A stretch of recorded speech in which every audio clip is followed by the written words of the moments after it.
Good evening, everyone. I'm Steve Krupinski. I'm the marketing director at Michigan Radio. I want to thank you for joining us tonight for our Issues in Ale discussion. Issues in Ale is a discussion series that we hold at Michigan Radio designed to engage people in conversations about important issues and the news stories that you hear.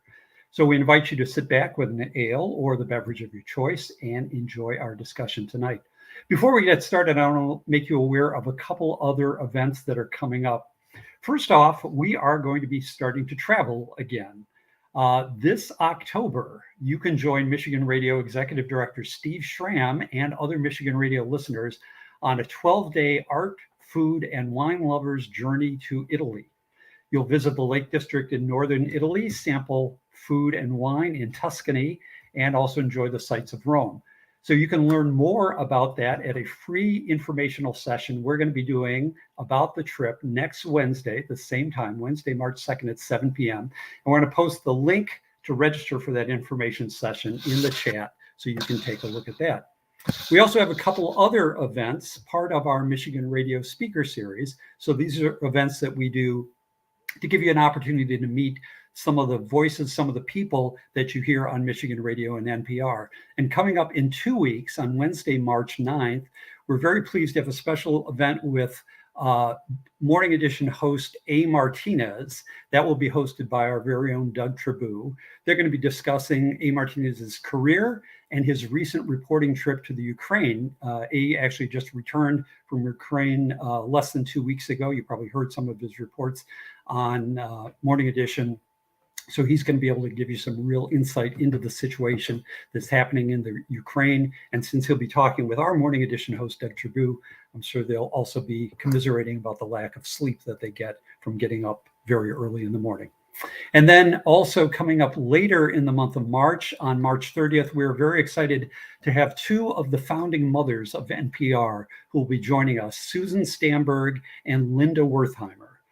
April Baer will be hosting a discussion with two of the founding mothers of NPR about their careers, their early days of NPR, and the trail that they helped to blaze for female journalists. It may seem hard to believe, but 50 years ago when NPR first started, it was very rare to have a female journalist on the air, either in television or radio. So they really did help blaze that trail for many female journalists who followed them. So again, we have all those links we're going to be posting in the chat for you. You can get tickets for those events, and we hope you'll join us for some of those events in the future. So, of course, we are streaming tonight's event on YouTube and Facebook, wherever you're watching. We would love to take your questions during the event. At any time, you can just post those in the in the comment or chat box, and we'll see those, and we will try to answer as many of those as we can. And we do encourage your questions. We would ask that you try to remain on topic since we're talking about education tonight. To those in the audience who are sustainers or donors in any way, we want to thank you for the investment you make in the work that we do. You know, everything Michigan Radio does, including events like these, is made possible because of your support, and we are sincerely thankful for that. So let's get started tonight. Our host for the evening is April Baer. You know April as the host of Michigan Radio's Stateside show. April, take it away. Hey, hi, family.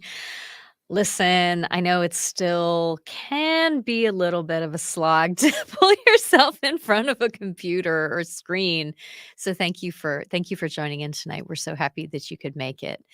And I have to start out. I wanted to say that when we started planning this event, let's just remember this would have been like late December and January, and just to remember what things were like.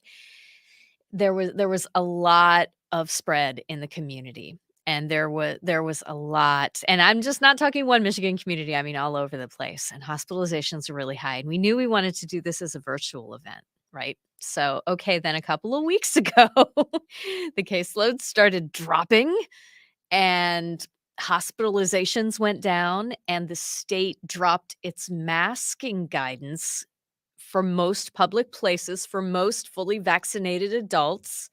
Sing along, you know the chorus on this one. Drop that like it was a hot massage stone. And then we had a number of counties and school districts following suit. So A lot of the things that we thought we were going to be talking about have changed quite a lot. What we do still know is that there's a huge need for, I want to say, remedial, academic remedial, sure, but also the kind of emotional remedial work that we all need right now. Families have lost, and teachers and their families have lost, and all kinds of school staff and their families have lost. And there has been nonstop stress for just about everybody who's involved in education, from very, very young kids to parents. And we know that there are many, many young people right now who aren't, they're not doing the coursework that you would have expected them to be doing before the pandemic. They're maybe not socializing quite the same way as they were before. It's getting better, but we're not there yet. So we're just here to talk it through. One of the things that we learned during the pandemic is that a 60-minute panel is not going to solve it all.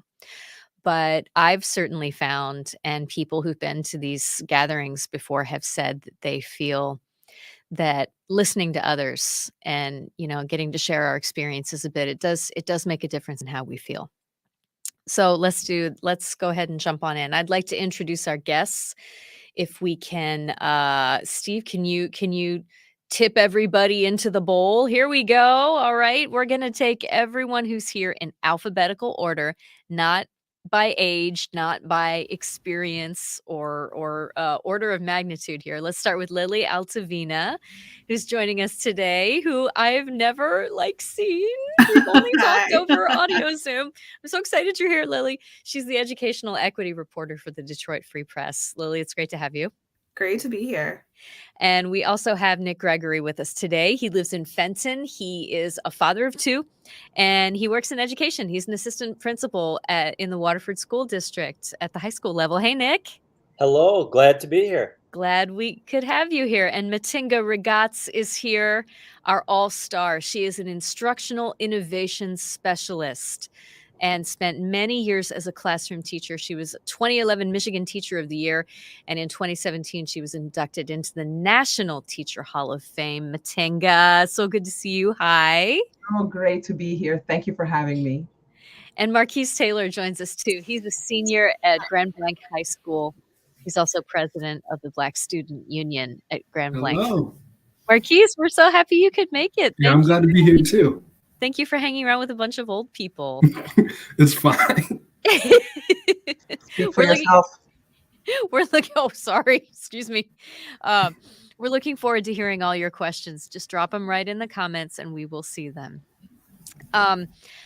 So maybe we should just start out by talking about what COVID has changed. I wanna go around the screen once and say, I know this is difficult, but if you could think of one word or phrase to describe the past 2 years of school life, what would it be? And I'll start. You guys, if you need a second to think about this, if I'm being honest, and we try to be honest, I think I would say disappointment. In my family, we do have a middle school age kid, and not disappointment in anything that she did, but just disappointment in what this meant for her.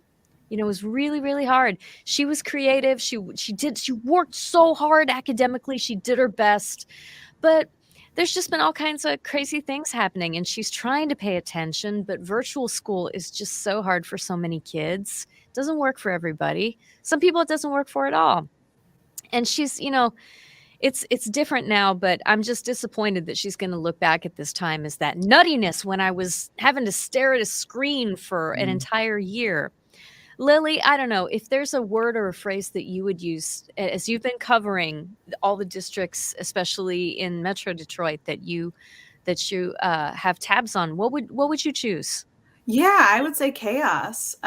There was just so many unpredictable things happening, in covering schools in Michigan.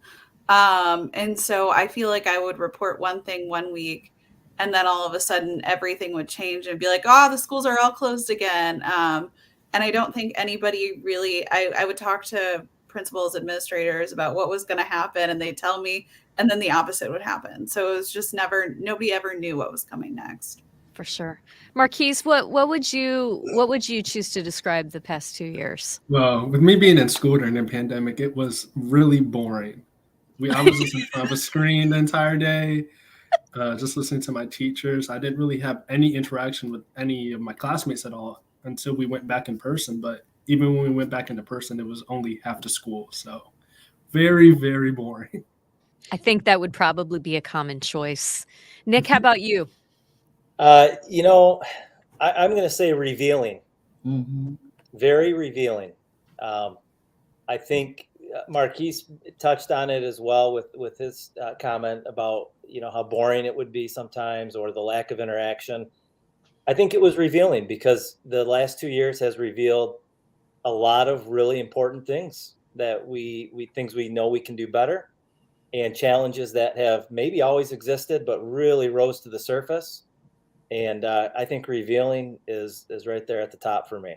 We'll dive in deeper, but can you think of just like one quick thing that was revealed to you about your work life and just the academic scene space, and one thing that was revealed to you at home? Well, work, some of it was the same. I think my work experience was very revealing because it showed maybe how many gaps that we were experiencing and in terms of meeting the needs of our students, and also our staff. And it really showed up both in academics and then also in a lot of other ways. Now coming home, a little bit of that too. When you're pulling in the driveway, when I was fortunate enough to go back on site, and you're kind of waiting like, oh, what am I walking into today? What's it going to be? My both children are on laptops.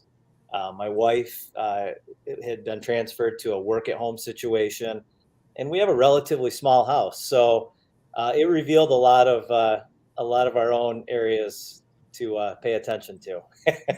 Putting it nicely.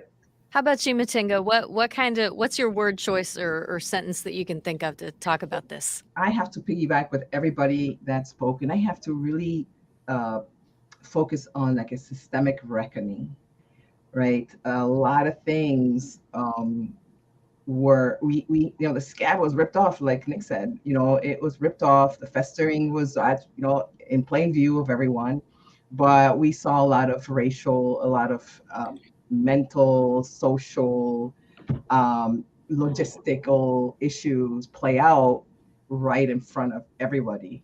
So to me, a systemic reckoning where we just have to go back and just kind of understand why we do things the way we do things. Why are we like this? What just happened? Yeah, what just happened? Why are we doing this? Just a few small questions.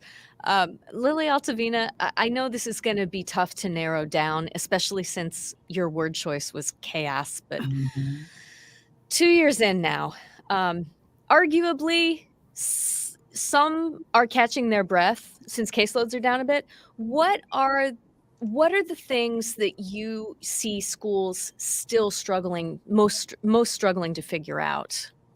Yeah, I think that schools are grappling with a few different things. Staffing shortages is one of them. Schools are still really struggling to hire staff, especially, school districts that may have lost students in all of this who are down enrollment. They're starting to see that show up in, those enrollment drops show up in their budgets. There is federal money, and I think that's actually the other side of the coin is schools are grappling with how to spend all of this federal cash. Michigan schools got $6 billion in federal funding, and schools are trying to figure out how are we going to spend that money effectively and how are we going to do it in a way that benefits kids. So that's an enormous pressure on a school district to do something that's going to satisfy a community, to do something that's actually going to move the needle academically, since students are really struggling. And then there's the social emotional piece of it. In December, we had an awful school shooting here, end of November, an awful school shooting here. And I think, a lot of schools are really worried about the social emotional effects. And I've talked to a lot of students, not just from Oxford, who are still sort of grappling with the emotional effects of that, plus the pandemic. So there is a long way to go in terms of recovery, in terms of being able to hire enough staff and in terms of spending that money, which is a lot of money to spend and a lot of pressure to spend it in the right ways. Yeah. The staffing issues that you mentioned. Marquise, I was curious, how often do you walk into a classroom now and see a teacher who is not your teacher?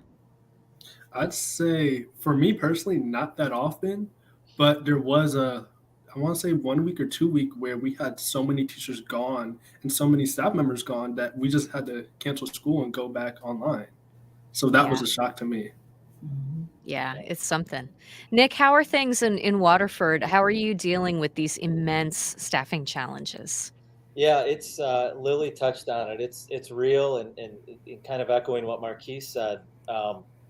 It's not just been, not being able to fill positions. It is absences, and then not having enough substitute teachers, and the strain. It kind of, it really reaches all corners of your building, because in a high school, if you can't find guest teachers, then teachers are picking up on their planning period and having to substitute. Then they lose valuable time in their lesson planning and their, outreach efforts, and it just kind of snowballs. And so we've had, a pretty significant challenge with that as well, and it's been kind of up and down. Is there anything that I mean, this incredible amount of cash that's funneling through, obviously it's taking time. It's not as if every school district and every school in Michigan suddenly had their bank balance just go through the ceiling. But what's on your mind when you think about what's going to help with retention and recruitment? And Matenga, you're next on this, so get your guns ready. Is that for me? Yeah, Nick, I wanted to hear you first. Oh man, I know I Matenga's want to got hear from thoughts too. Matenga. I think it obviously doesn't happen quick, but you have to have a pool of candidates from which to choose.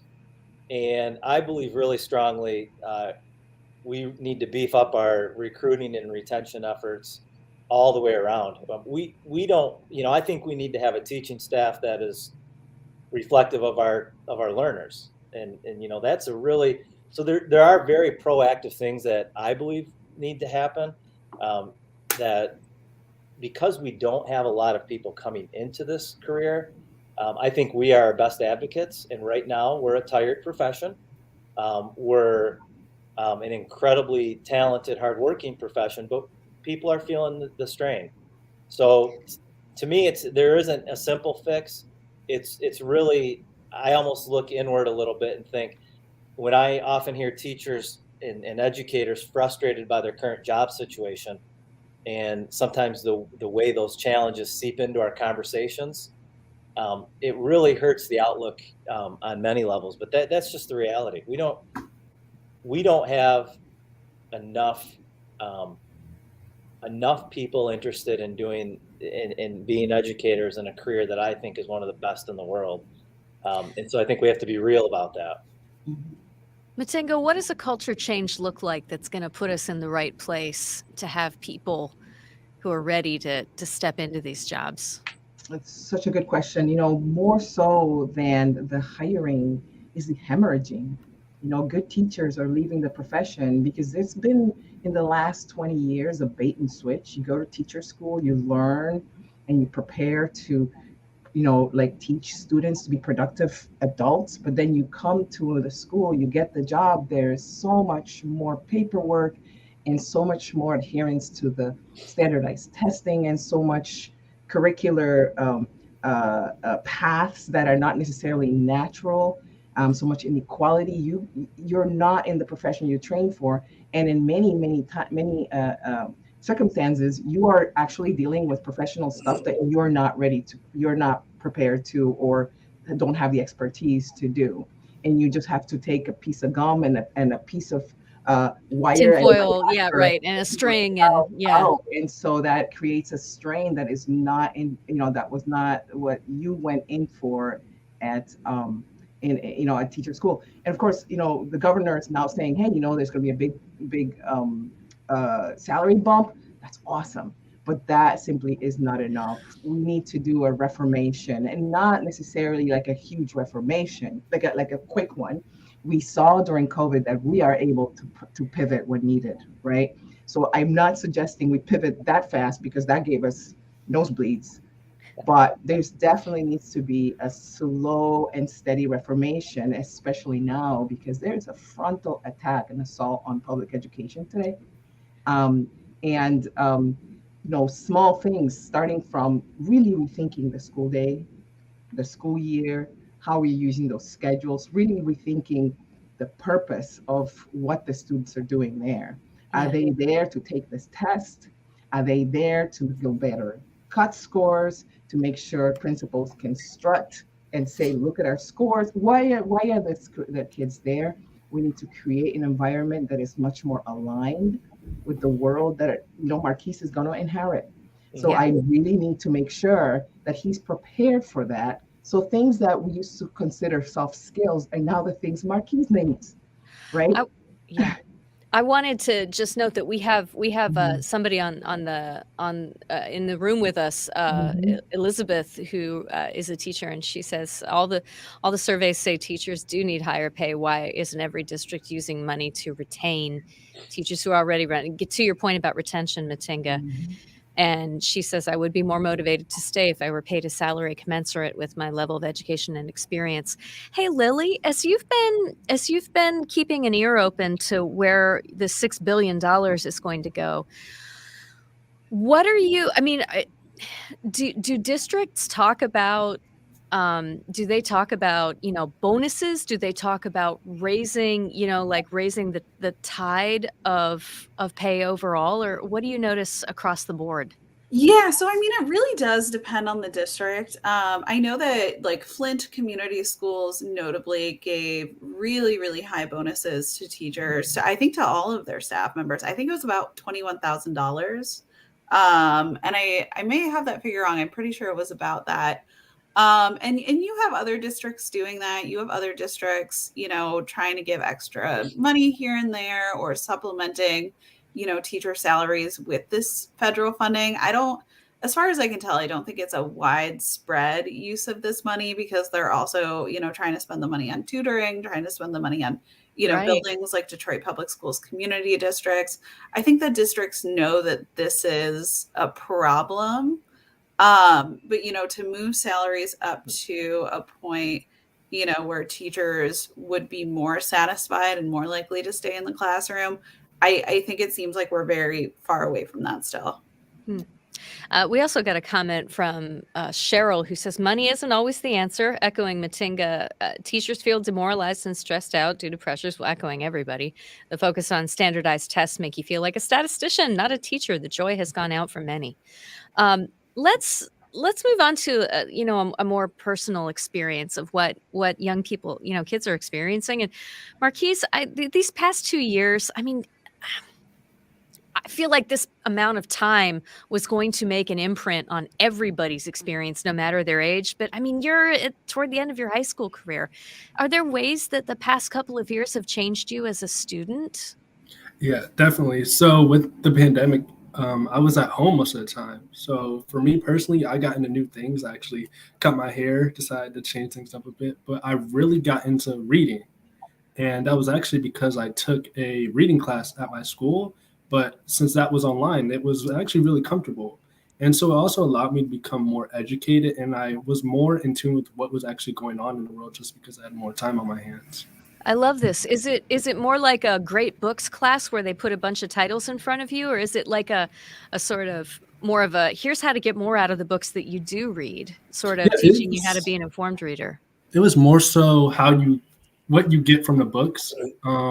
So we got to pick whatever book we wanted, and the teacher was absolutely amazing. She was amazing with the book recommendations. And so that's what really got me to stick with reading. Even now, I'm right by my bookshelf. So.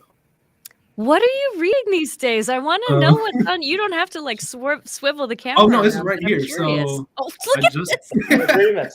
I just got done reading this book called The Boy in the Black Suit by Jason Reynolds. But I really like history books, actually. So I've been getting into, I started with the autobiography of Malcolm X, and then I started reading Asad Shakur's autobiography, but also began to get really into self-help books, which I don't like that term for that genre, but things such as a Man Thinketh, The Four Agreements. I have this book coming in called Men, Masculinity, and Love, The Will to Change by Bell Hooks. So. Bell Hooks, you're gonna make us cry. What was it? What was it that kind of opened up for you about the experience of reading? I mean, some people, whether they're young or older, like it's easy for them. They just disappear into a book. And, for others of us, it's kind of hard to engage for a long time. Personally, I had a hard time reading during the first year of the pandemic, but what was it about it that kind of opened up for you? For me, I always enjoyed reading, but as I gone through school, it was kind of like I was forced to read certain books that I just wasn't interested in. So when I finally had the chance to read what I was actually interested in, I fell in love with it again. And the first book that really got me back into it was Dear Martin. And from then on, I just kept on reading. And now I'm always trying to find books to enjoy. Yeah. Yeah. See, and I think that touches on so many things. And it kind of goes back to what Matingo was saying about why are we here? How are we measuring learning? What is our purpose in school? And I'm listening to Marquise talk about a teacher who had the ability to make a connection through a screen and through, not obviously just because of, it takes a lot more to build that connection. And now every once in a while, we'll get these really positive, I hear this type of feedback from online learning, and it speaks to what students need individually and how much more we can cater to individual students and their interests. To add on to that, I know earlier you said that we need educators who reflect our learners. And I feel that the teacher I did have who got me into reading really did reflect who she was teaching. And she also understood us as students and as people. So I feel that really helped and also strengthened the relationship she created with her students, even though it was online. Nick, we could probably fill a whole hour just talking about early education and what's happened with public schools and early education during the pandemic. But what I just asked, Marquise, the things that changed for students that you interact with during the pandemic, what did that look like? Really, from my vantage point in my role, now as a parent or as an administrator, because two very different. Dealer's choice. Okay, so I will tell you, as a high school administrator, that it looked so different because what I experienced, kind of going to what Matingo was saying, teachers who really wanted to and needed to feel supported. And then I was also working a lot with families and students who needed to be supported. And so I found myself in a role of like trying to connect resources and trying to bridge these really big open spaces where I think we just had a lot of need. And, for every experience that Marquise had in reading class, there might have been a few others that were a little bit different or more challenging. So professionally, it was like riding one of those tilt-a-whirls at the carnival. Like you're just constantly trying to adapt and adjust and figure out where you are. And that was on all levels. I felt a little bit lost in how to help support my staff, the staff that I work with, and people who I know care deeply about students who were shifted into this incredible challenge. And then it was hard to meet the needs of our students. Now, personally, I would come home or be home with my own children, and it was almost like the shoe was on the other foot. Now I'm trying to help them through their frustration. And to be very honest, my wife did so much of that work, trying to figure out how they could bridge the gap to their teachers and their school experience. And now all of a sudden it looked way different. And when you have a third grader and a sixth grader, boy, that school just feels different at home on your laptop. So, I think so many of the listeners can relate. It's just, it was something you can't really prepare for. We've spent a fair amount of time on Stateside talking to families who just pulled their kids, in the younger grades.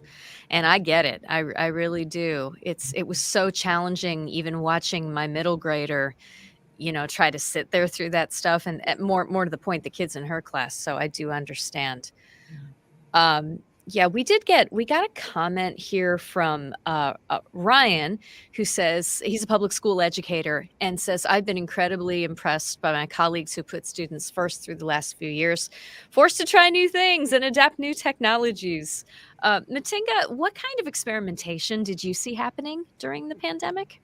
A lot, I know, and I applaud the brave teachers. And Marquis, I hope that you can give a shout out to that teacher who inspired you. Oh yeah, it You know, was. her name. Go ahead. Oh, Dana Blaker. Oh, there you have it, right? Because we don't get applause very much. So that's but we saw a lot, and so the real changes that I saw were people who were administrators and teachers who were walking away from the prepared curriculum because it just did not make sense for the students, and it wasn't relevant. So teachers who really made the concentrated on things like what Daniel Pink said in his book Drive: autonomy, mastery, and purpose, right? They try to really create, like, align the learning with the students' lives when they're teaching not the curriculum, but the standards. So focus more on the standards and less on this prepared lessons. And we found that those teachers were more likely to have students come in during the pandemic and attend these online courses rather than the ones that just did the handouts in the traditional schools. So what I'm talking about here is, like, making, like Marquis said, making things more relevant. And the minute it's relevant, you are going to be more interested in it. As adults, we go online to find information, and we don't go online to just kind of grab information, kind of like just in case baggage, like we do at school. Oh, well, someday you'll be at this cocktail party and you'll use this word, maybe, right? Who goes to cocktail parties these days, right? I would love to go to a cocktail party. But instead, we go online to find, just in time information, right? But we're packaging school like it's just in case. So you're going to science class, then you're going to history class, and the world doesn't work like that. The world is a lot more integrated. And so I saw whether whole schools or teachers who were really trying to, or departments who were trying to integrate the courses and become a lot more in tune and responsive to the students, tended to have the most success. And I think those teachers are basically the front line. They are onboarding what learning needs to be in the state of Michigan, frankly. Right. Yeah, I would agree. There's some real innovators who we've kind of shifted from school being this place to go to, and then maybe online it was a thing to do, and now we're really getting back to creating community. And those educators who have that innovative mindset and that sense of community, oh my goodness, they are the heart and soul of any school in the state of Michigan. And they make more of a difference in a positive way than we could quantify, because they are the teachers and the educators who are pulling students and families into the fabric of the community. And when you see it, you know it. And it's just one of those things that we're trying to multiply. We have Gail with us in the virtual audience, who says she's a retired school social worker. And she writes, I've said for years that good teachers should be given control of curriculum and that legislators should not be in charge of how schools operate or what kids learn. Oh boy. This kind of touches on something I think you said, Matinga, about trying to make sure that curriculum is useful to people's experience. I know that that's something that teachers think about a lot. And Lily, at the same time, there's this crazy thing going on in Lansing right now, where a number of the big fights in education policy have to do with curriculum. Okay, so there's a bill in play that would encourage what the leadership refers to as transparency in school reading lists, meaning they want stuff posted online. On the other side, there's a progressive move to get more information about Native American experiences in boarding schools. I know that everybody on both sides knows that there's a lot going on in school right now, but at the same time, these are things that are getting prioritized. What do you see the curriculum related bills getting a lot of play? Do you think that there's a decent chance of things like that passing? Yeah, there could be whether the governor would sign some of these bills, would be questionable, especially, the bill that would have schools post curriculum, learning materials, planned field trips before the school year started. Just realistically, we've heard from educators who said that that just would be really not feasible, and to have, state funding held back would be, really difficult, especially if they did this wrong. So, I don't necessarily know if some of these will be feasible. They're really sort of following this larger national kind of sort of critical race theory banned book debate that's happening that has really been ignited. But, I even just saw a poll today that said parents largely are against banned book discussions. Parents largely, do not support banning books or some of the more fiery critical race theory debates. Parents just kind of want to know that their kid is learning and want their kid to be learning, an accurate portrayal of history. And so I think that, these bills could gain some traction, but really Michigan is kind of a local first state. It's a community first state, and communities set so much of what's being taught in the classroom. And I don't see that going away anytime soon. I have a question for Marquise and Nick about curriculum questions. Have these come up in either of your districts? I mean, some of this stuff is rather theatrical at school board meetings, and some of it is classroom discussion with students pushing back, saying, my parents say that I shouldn't be reading this book. Have either of you had a whiff of any of that this year? Yes. So before I started the Black Student Union, one of the things I wanted to do initially was get critical race theory implemented into our curriculum. But I'm so sorry to interrupt, but it's so funny to me that this thing that is actually a collegiate level term that it doesn't refer to like a culturally competent education. It's so interesting that this has become our byword for a whole range of stuff. Could you maybe say what you mean, just so that everybody's on the same page about what kinds of things you think are important to have in curriculum? Okay, so I feel that race is an important thing to learn about in a curriculum. We learn about the same figures throughout high school. I've always heard about the same generic people: Rosa Parks, Martin Luther King Jr., Frederick Douglass. And I feel that we need to go deeper into that and not just focus onto those same three people in 1 month of the year. I also feel that there needs to be a way better focus on mental health within our schools. I mean, especially with COVID, I saw a lot of my friends struggle a lot with their mental health. And I feel that some students don't really know how to deal with certain emotions. And if they're not getting that, what's the word I'm looking for? If they're not getting that support, if they're not getting that support from home, the only other place they could get it from is at school. And if they don't get it from school, where else are they supposed to get it from?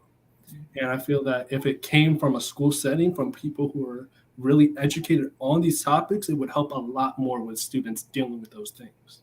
Mm-hmm. So how you started to say that before you got active with the union, that was there a conversation going on about curriculum that was kind of what got you activated?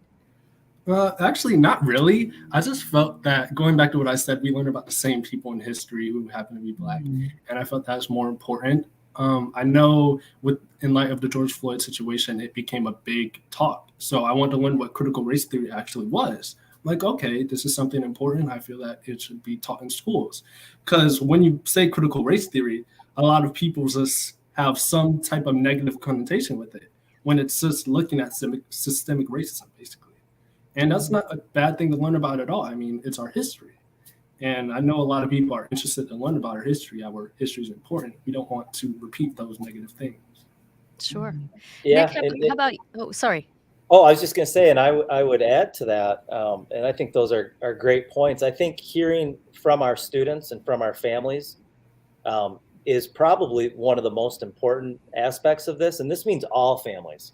And so, I'm proud that where I'm working currently, we've taken on an initiative to do an equity assessment, to really dig in and hear from our students, from our families, what their school experience has been like, what not just what they experience in curriculum, but what they experience as human beings, and that sense of belonging that we all feel is very important.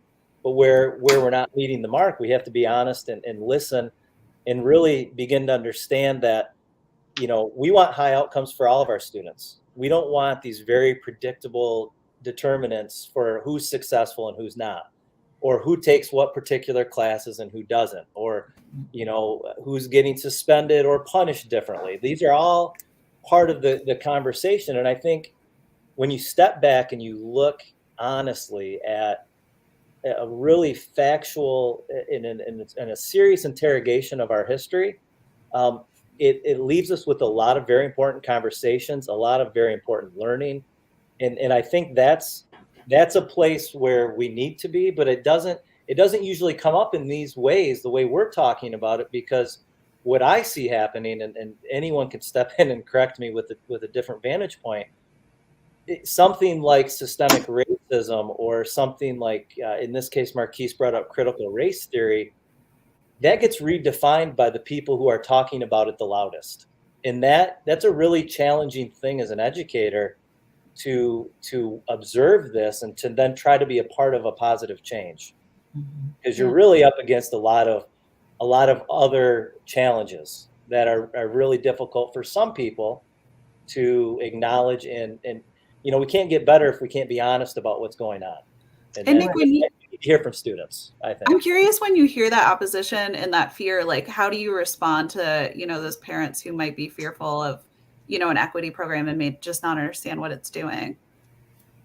I think that's a really good question. For me personally, I try to take a second to listen and try to understand maybe where the misunderstanding is, because I have found sometimes things, like I said, get redefined or reframed. So I've tried to readjust that lens and go back to what the intent is. And I think, for me, the mission is simple, and I'm grateful I work with an administrative team that's very supportive of, we're all on board with this mission. If we want all of our students to belong, and we want all of our students to have the same exact opportunity to be successful, then we have to be really honest about where the challenges exist. And that can't just be from what I see from my vantage point. We really need to dig into where our families are. And usually it goes okay. No, sorry. I'm good. No, if I may add to that, because teachers are not magicians, and we can't press a button and be like culturally aware and know what every student's background needs, right? But I believe that especially kids 3rd grade and up, right, they're able to, if trained, be the bearers, like tell their own stories, so that the teacher doesn't have to go in and go, well, I just got to provide room service to everybody because I don't know where this kid comes from.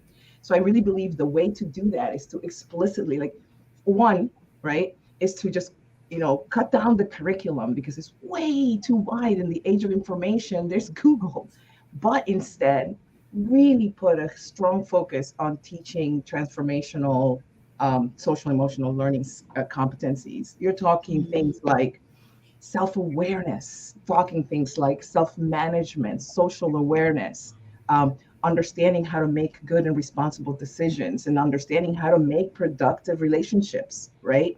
Those things, because if you don't teach those explicitly up front, you're going to be dealing with those. Like Marquis says, people are going to be suffering. You're going to be dealing with those, and you're going to be dropping kids, through the cracks. I don't call them dropouts, I call them pushouts. Okay? So it's very, very important that as we are looking to the future, we really let go of some of these ideas that school is a place where you come and get content.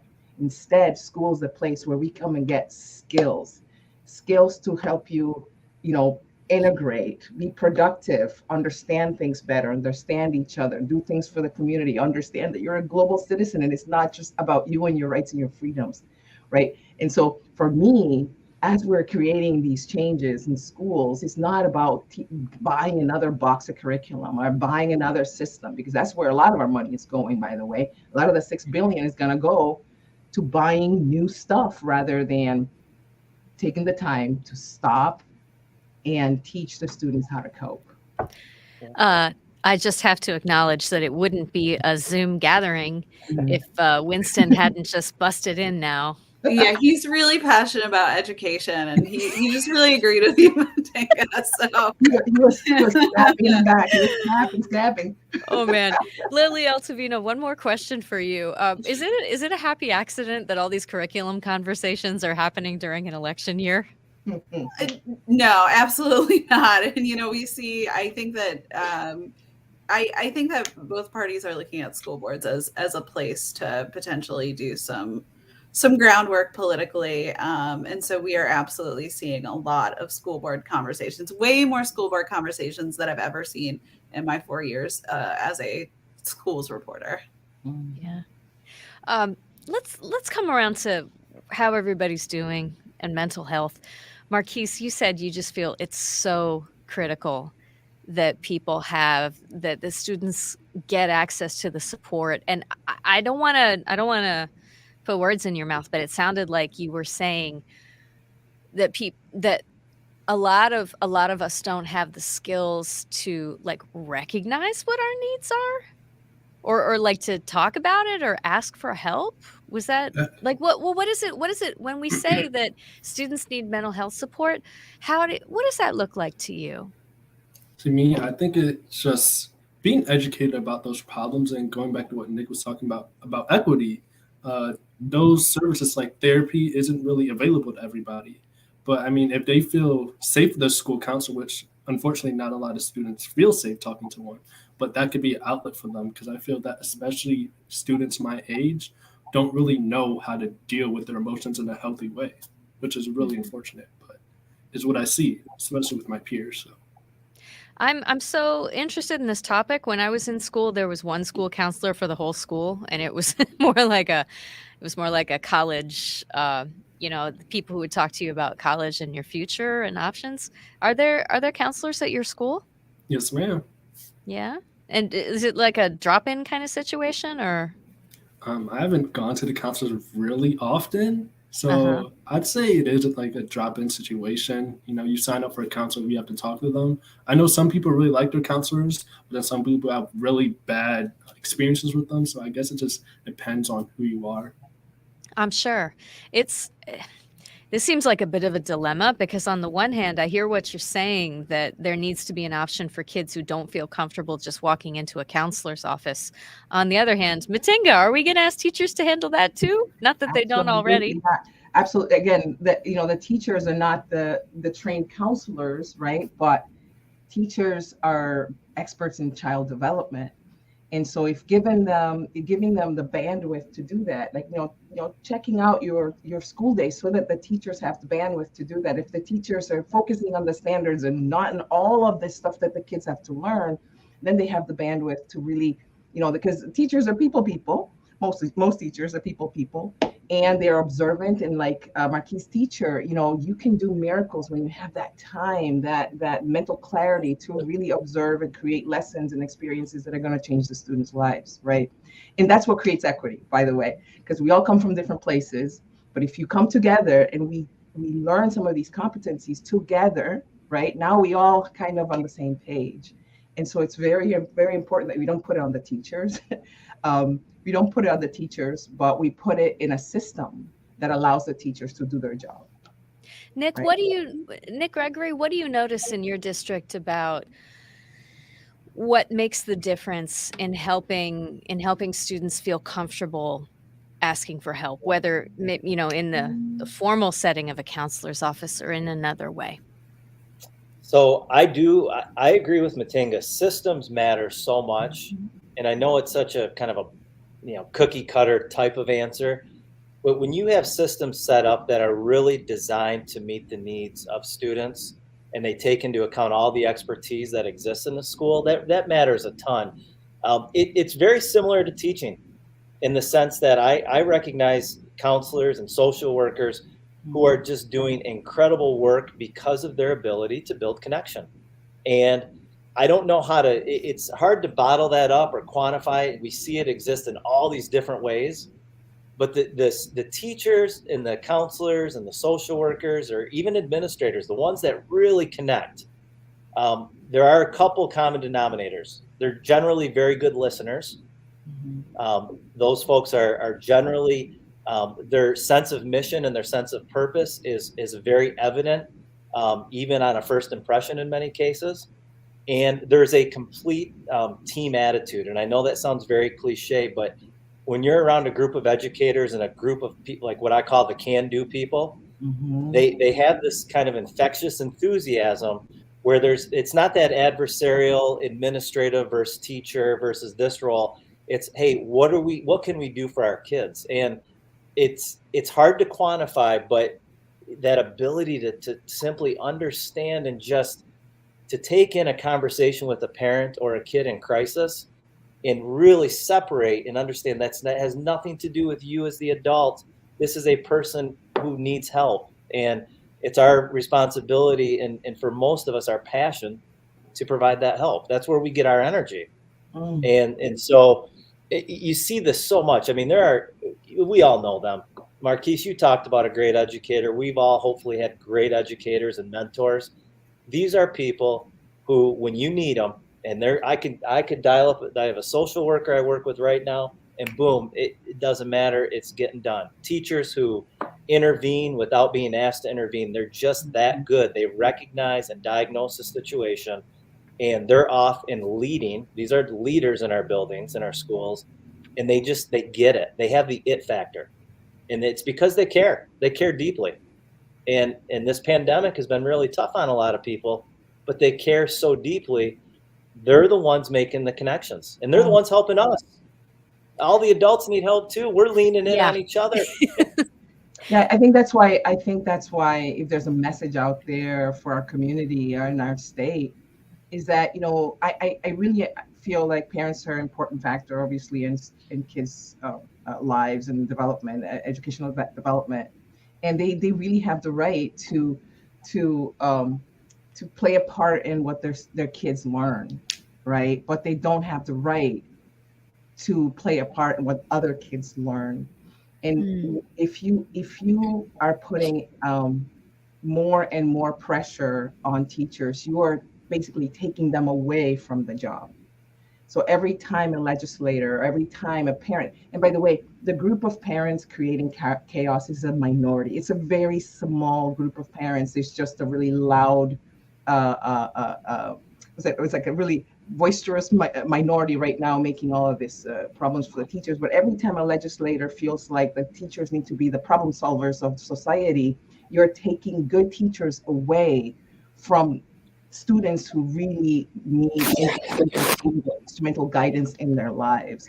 So as administrators, I hope that we're able to dust off the line between church and state, between community and pedagogues, between parent and teacher, so that we can go about doing our job. We cannot do our job with all of these to-do lists without a change in the conditions that make learning for students better, and teaching conditions that make teaching probable and actually successful, right? So I was talking to somebody the other day who works with a lot of nonprofits, and she said what she observes is that everybody knows how bad the staffing crisis is in the schools right now. Yeah. But she says it's worse than that in mental and behavioral health, that there is just such a screaming need for licensed professional counselors or people with other kinds of training. Lily, what have you noticed about again with the tidal wave of public dollars? Is there anything of a pattern emerging, or like what can people spend on to provide mental health assistance at a time when the need is enormous? Yeah, so similarly to educators, there is a huge shortage of social workers, of school counselors, of school psychologists. And really, I think that, in my conversations with school psychologists, there needs to be work on the pipeline. So it takes a lot of specialized training to be a school psychologist specifically. So there needs to be, people on the other side starting that training so they can enter schools. And they're really, there aren't a ton of people in the program, not enough to meet the need that there is right now going through those programs in Michigan schools. So I think that, pipeline, focusing on that, grow your own programs. If you see somebody in a school who might, have promise as a school social worker or as a school psychologist, schools are having some luck with grow your own programs, which I think are really fascinating. But schools are trying to hire counselors, schools are trying to hire social workers, psychologists, but those are some of, every single school in the state is probably trying to hire one. So that's a lot of people for not a lot of jobs for not a lot of candidates. So I think pipeline is really critical there when you're talking about how we can intervene in kids' mental health in schools. No question. If I can just go around and reintroduce everyone again for folks who may just be joining in. Lily Altavina is education equity reporter with the Detroit Free Press. We also have Marquise Taylor with us, a senior at Grand Blanc High. Nick Gregory, father of two and an assistant principal in Waterford. And Matinga Ragatz, an instructional innovation specialist.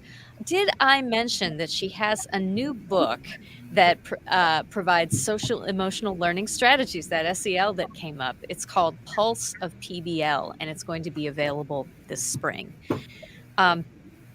We had a question pretty early on from someone who's with us virtually, Stefan, who says, what effects do you think the COVID experience in education will have for the future of education? Oh boy. Marquise, what should be different going forward? If someone is going to be a freshman next fall and you could design an experience for him or her and them, how would you want it to be different? I would want them to have the experience I had my freshman year and for it to be completely normal. But unfortunately, I doubt that's going to happen. I do think going forward, when schools run out of snow days, that they'll have to go online. And I don't want that for them personally. So I wish they won't have to go online when they have snow days. It's a big one. It's a big one. Nick Gregory, I don't think I have a way to load it into the comments right now, but you wrote an essay on Medium that was just so evocative and brought up so many things for me about how school in the US will never be the same, but that's okay. Yes, it is. We're not gonna be able to get to everything, but one of the things that really clubbed me about that essay was something you said about how discomfort is not the enemy as we're figuring out next things. Can you explain what you meant by that? That we should not sort of shy away from discomfort that we feel? Absolutely. So part of that comes from in education, we often talk about growth mindset and all of these ideas of taking risks and being innovative and encouraging our students. I think the same applies for us. And so I think we need to give ourselves permission to take what we've learned in the last 2 years and start to change and evolve with the times. It's 2022. We need to examine a lot of our practices. I think, Matinga, given your title about innovation, I know you would agree. I mean, there's just things we need to look at and be okay with maybe being uncomfortable, talking about later start times for school, perhaps, talking about assessment and grading and standards-based grading or otherwise, other forms of grading. Restorative practices as part of our discipline, how we look at school discipline. These are all conversations, even talking curriculum in terms of understanding an accurate portrayal of American history, for instance. May not be comfortable, may have a little bit of tension, but let's live in that space and make improvement, because otherwise, what are we doing? I didn't sign up to have a school experience as an adult like I had as a fourth grader. It's been a lot of years. So I think we need to prepare our students, Marquise and my own children and all of our children, for a future that's vastly different than what we experienced as students. And we do need that reckoning. I like the way Matinga said systemic reckoning. That's the uncomfortable part. Let's look at our systems and let's look at where needs may not be getting met, and let's try to find better ways and learn our way through it.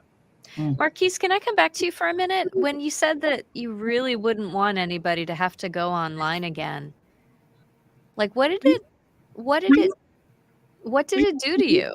Like how did it change how you were interacting with your friends and interacting with your teachers? Well, for me personally, it was just weird just not talking to my friends in person. And when I did go to school, I couldn't really interact with them because I didn't know any of them because it was split like 50-50. And so that was probably the weirdest thing about it. But I know for some of my peers, it hit them a lot harder than it hit me. And so that's how come I really don't want that for other kids, because some people, they just weren't going through it. So. Yeah, I mean, were they sort of burying themselves in their devices, or other things you saw about how people react to that level of loneliness?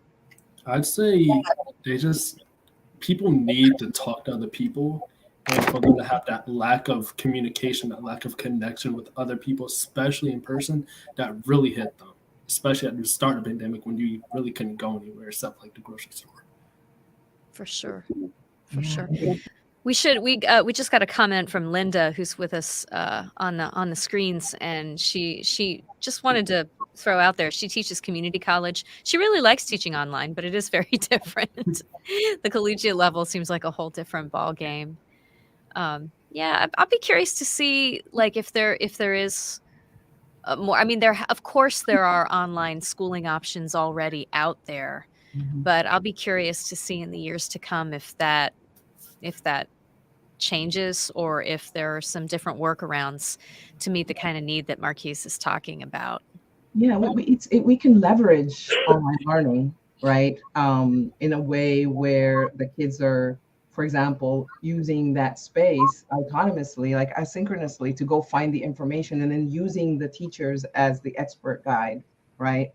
Things like that. When we were just thinking about things a little bit differently, especially when the teachers have the autonomy, right? Teachers are experts. They have went to the same colleges that the people who wrote the curriculum did.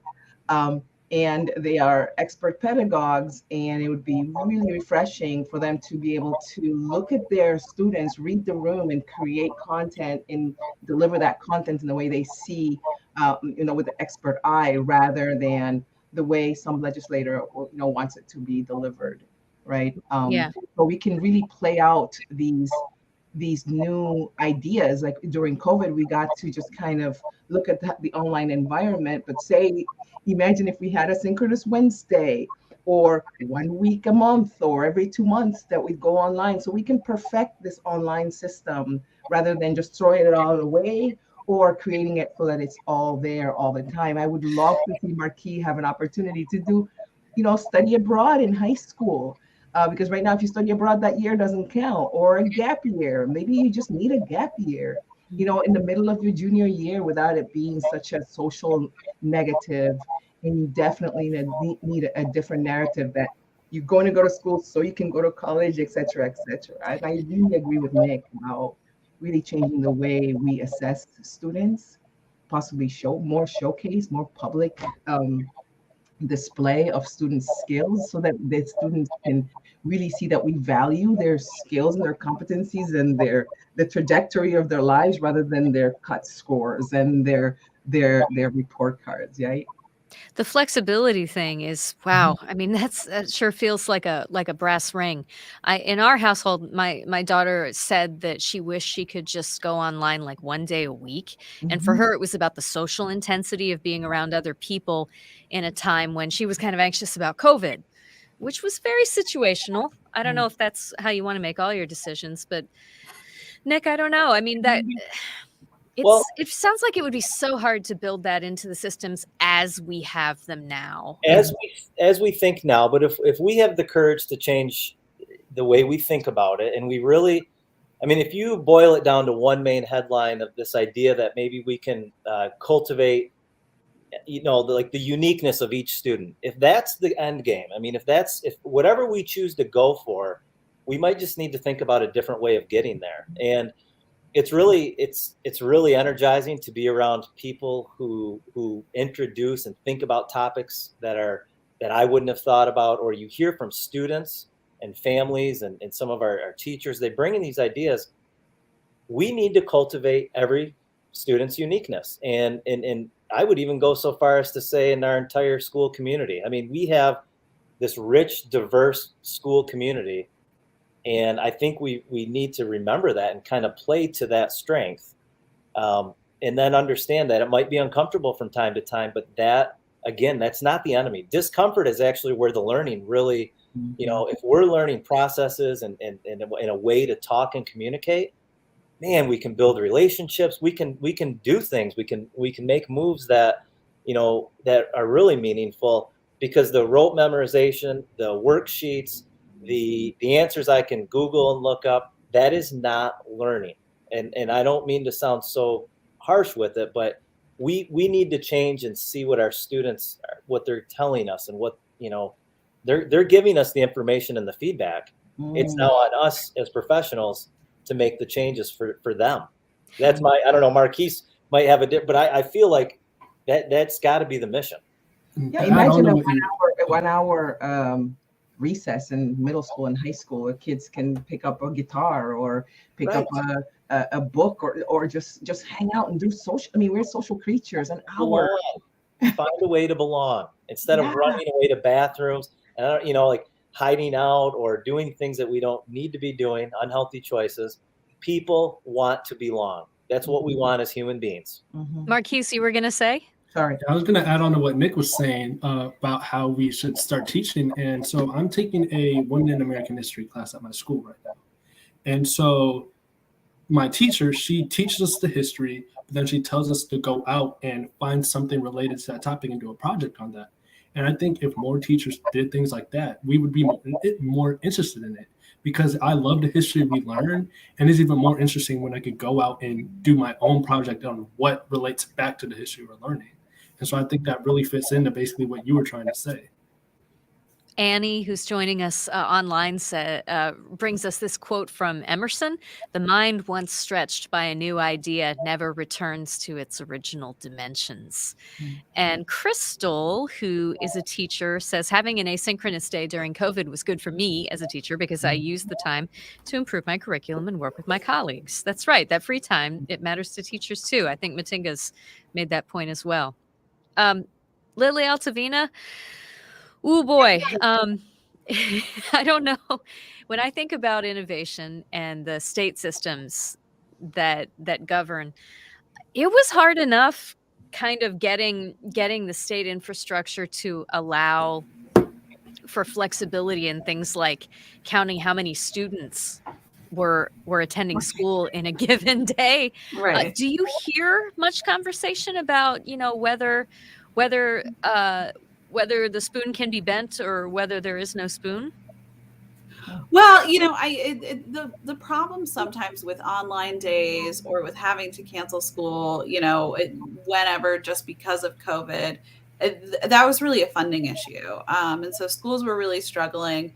If they missed more than a particular amount of days, then their funding would be docked, which is a huge issue. And so state lawmakers haven't addressed that. That said, I think everyone here has really made the point that Pandora's box has been opened when it comes to virtual school. Now that schools have that tool in their toolbox, I really don't see it going away.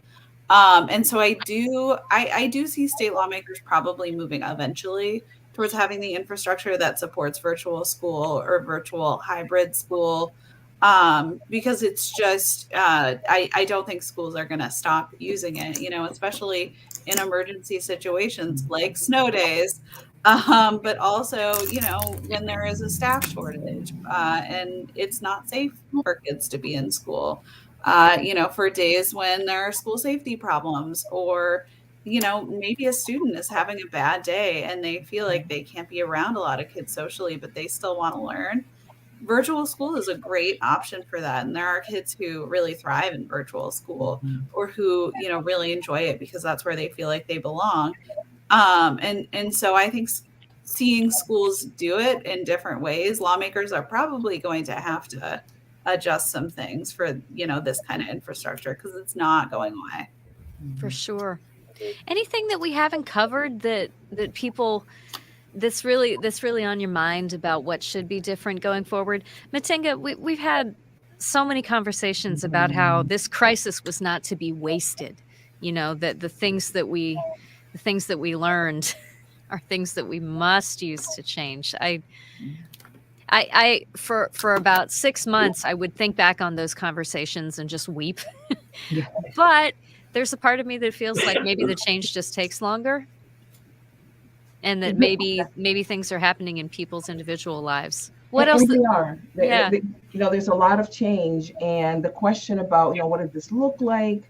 There are examples all over our state, right? That of really good teaching, like Nick said, and really progressive programs that really allow the students to thrive and really understand themselves as learners and their potential, right? And so for me, the issue that I want to make sure that our listeners take away is this idea that, in the debate as to what students should be learning and what is dangerous or uncomfortable for them to learn,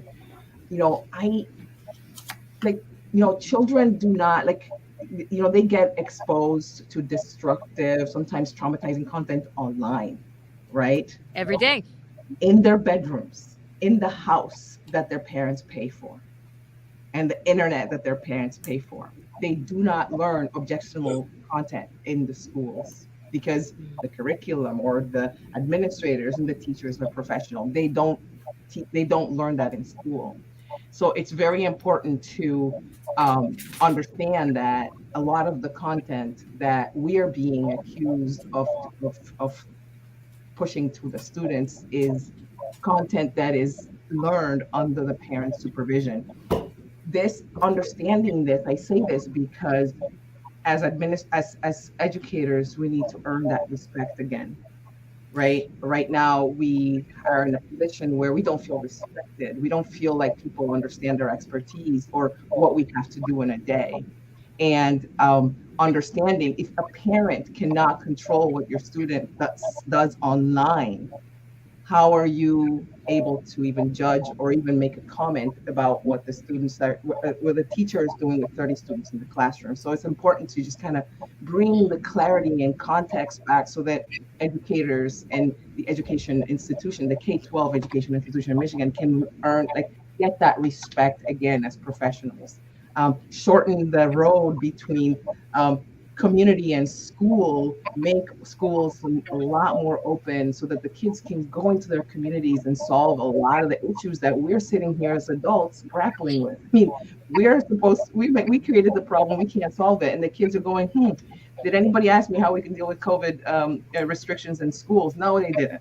So it's very, very important to me for us to look at the community, look at your lives before you try to understand what teachers are doing, unless you're a teacher yourself or an educator yourself.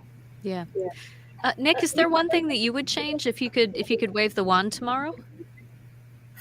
Oh man, that's a terrible question, isn't it? I think well, here's the wand. I would wave the wand that helps us listen a little bit better, a lot better.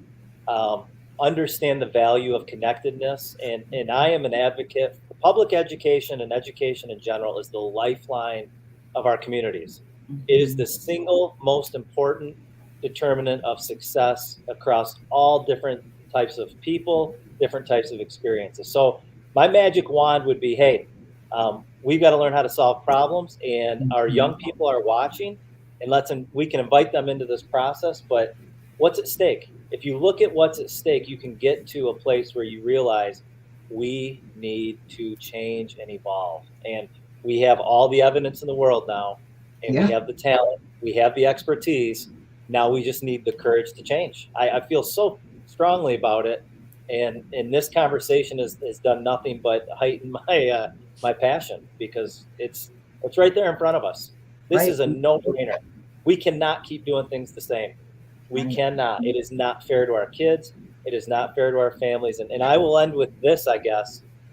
One of the common denominators across all of the challenges that I was a part of and trying to help solve, people wanted to feel that sense of connectedness, and they needed to know not only resources, but they needed to know that on the other side of this computer screen in our schools, that people cared about their children as much as they cared, that we were going to look out for their success, and we were going to do everything we could for Marquise and his classmates who had 2 years of this interrupted learning. And my response is, it's already been interrupted. Let's interrupt a lot of other things and make it better. Let's disrupt some of these patterns. And so that's my wand. Lily Altavina, I know you're not supposed to opine as a reporter. I don't know if you would say shorter school board meetings or no Zoom ever again, or what would you change? Let me in the classroom more. If you're a school administrator, let me hang out in your classroom and see all the innovative stuff you're doing so I can write about it. Because I want to see it.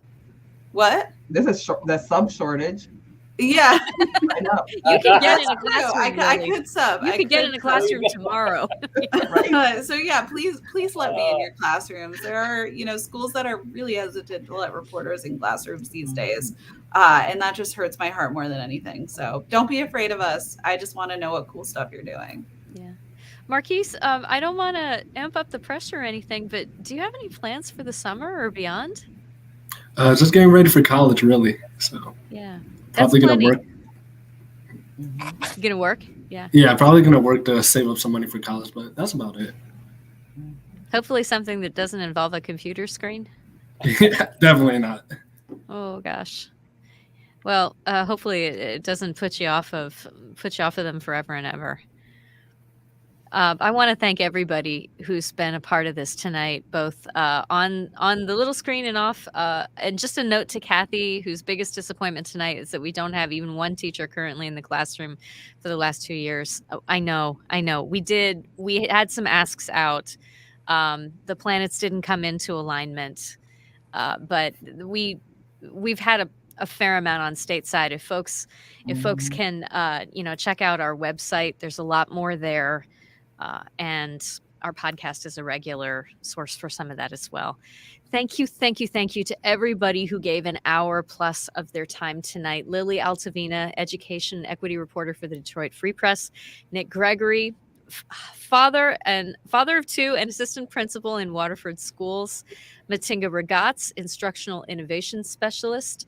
Her new book is The Pulse of PBL, coming this spring. And Marquise Taylor, senior at Grand Blanc High School, president of the Black Student Union, and class of 2022. Marquise, yay! Hands up! Fantastic. Thank you all so much for being with us. We really appreciate it.